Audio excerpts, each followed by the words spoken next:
जी साहब, अब नवाज शरीफ साहब तो आ रहे हैं, अब से 20 दिन बाद वो पाकिस्तान आ रहे हैं। अगर उनकी तारीख एक दफ़ा फिर नहीं बदलती है, आप लोगों के पास तो कुछ भी नहीं है, बयानिया भी नहीं है। शुएब शाहीन साहब पिछले हफ्ते हमारे प्रोग्राम में थे, उन्होंने कहा कि जी जो जस्टिस काजी फाइसा का फैज़ाबाद धरना केस पर फैसला है वो आइन और कानून की अमलदारी के लिए बहुत ज़्यादा लाजमी है, आइन और कानून के मुताबिक है, सबके खिलाफ कार्रवाई करें, जनरल फैज़ हमीद के खिलाफ भी होती है तो करें।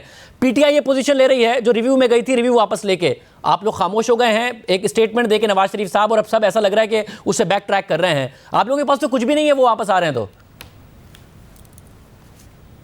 देखिए, मियां नवाज शरीफ के पास हमेशा वो बयानिया होता है जिसको पाकिस्तान की जरूरत होता है, और इस वक्त पाकिस्तान को एक ऐसे बयानिए की, सिर्फ बयानिया नहीं बल्कि एक ऐसे प्लेयर की जरूरत है और एक ऐसी टीम की जरूरत है, एक ऐसे लीडर की जरूरत है जो पाकिस्तान के आम आदमी के रोटी का मसला हल कर सके, पाकिस्तान की इकोनॉमी का मसला हल कर सके, और पाकिस्तान में एक ऐसा निजाम ला सके कि तमाम अदारे अपने दायरे में रहकर काम करें। एक ऐसी मुंतखब हुकूमत आए जो कि वोट से आए, और ना सिर्फ वो हक उसको मिले बल्कि इख्तियार मिले। नैरेटिव बनाते हुए किसी से वो कभी डरे नहीं है, और वो आदमी है जो उस वक्त लोगों के नाम लेते रहे जब लोग पूरे ताकत में होते थे, अपनी पोजीशन। मगर ताजू साहब, ये जो इतलात आ रही हैं कि जमात के अंदर जाके शहबाज शरीफ साहब ने भी उनको मशवरा दिया है कि जी आप परफॉर्मेंस पर और क्या डिलीवर कर सकते हैं, इकोनॉमी पर और कारकर्दगी पर बात करें। आप क्योंकि जाहिर है आप इलेक्शन लड़ना है, आपकी नाअहली ख़त्म हो गई है, आपको लगता है कि आपका जो वोटर सपोर्टर है वो इस बात पर खुश हो जाएगा कि नवाज शरीफ साहब क्या प्लान लेकर आ रहे हैं, या वो सुनना चाहेगा कि 2018 के इलेक्शन से पहले जो बयानिया था वोट को इज्जत दो और कौन कौन उसके रिस्पॉन्सिबल थे वो सुनना चाहेगा? देखिए, इसमें तो कोई शक नहीं है ना कि पाकिस्तान के मौजूदा हालत को इसलिए पहुंचा है कि 2017 का एडवेंचर किया गया।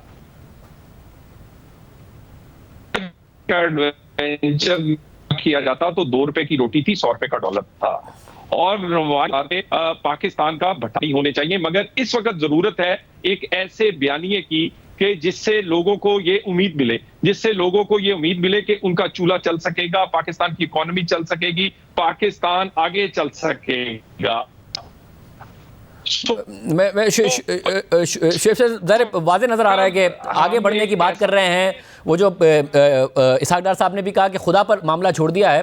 शेख शाहीन साहब, आपको क्योंकि दरमियान में खबर आई थी कि पीटीआई चाहती है कि मामला इस्टेब्लिशमेंट के साथ बेहतर हो, कोई बैकडोर राब्ते भी किए जा रहे हैं, आपकी तरफ से जो पोजीशन अब ली जा रही है, क्या कोई नतीजा नहीं निकला उनका, इसलिए आप लोग मुकम्मल तौर पर, चाहे जस्टिस फाइसा साहब का वो फैसला जो उनके खिलाफ रेफरेंस का बाइस बना, आप खुद कह रहे हैं कि जब जो कार्रवाई होती हो चाहे जनरल फैज़ हमीद के खिलाफ हो, क्या कोई नतीजा नहीं निकला उस बैकडोर डिप्लोमेसी का?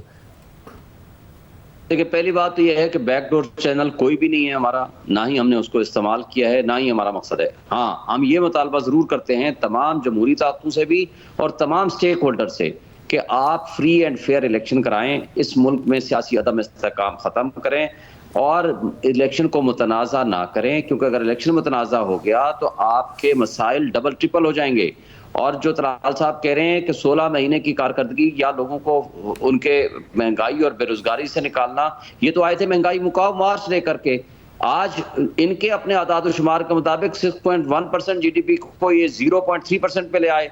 और क्या शहबाज शरीफ साहब को नवाज शरीफ साहब ने नहीं बता दिया था कि वो महंगाई खत्म करने का नुस्खा क्या है? इनके 87 वजीरों मुशीर थे, यानी पाकिस्तान की तारीख की सबसे बड़ी काबीना, जिसमें से 70 के करीब इनके वज़रा थे, और शहबाज शरीफ साहब मगर मुझे पीएमएलएन के नहीं थे। तो आप कह रहे हैं कि इस बयानी के साथ कंटिन्यू करेंगे, या फिर ये बयानिया आप लोग अग्रेसिव इसलिए आगे हो रहे हैं ताकि इस्टेब्लिशमेंट बैक फुट पर जाए और फिर आप लोगों से बात करे, मुज़ाकरात करे और मामला तय करे? वो स्ट्रेटजी जो कि नवाज शरीफ ने अपनाई थी गुजरावाला जलसे में, बाकायदा नाम लेकर और बाकायदा तनकीद करके।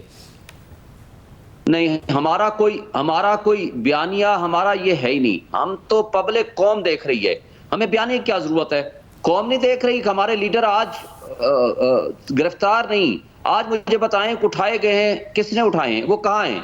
आप कानून के मुताबिक अगर जुर्म किया है, सदाकत-ए-बाज़ी उसको पेश करें। ये अहम बात है, ये अहम बात है कि आपके लोग गिरफ्तार क्या अदालत में पेश करें, गिरफ्तार ही नहीं किए जा रहे, बल्कि कानून के मुताबिक, कानून के मुताबिक जिसका जो हक है उसको मिले।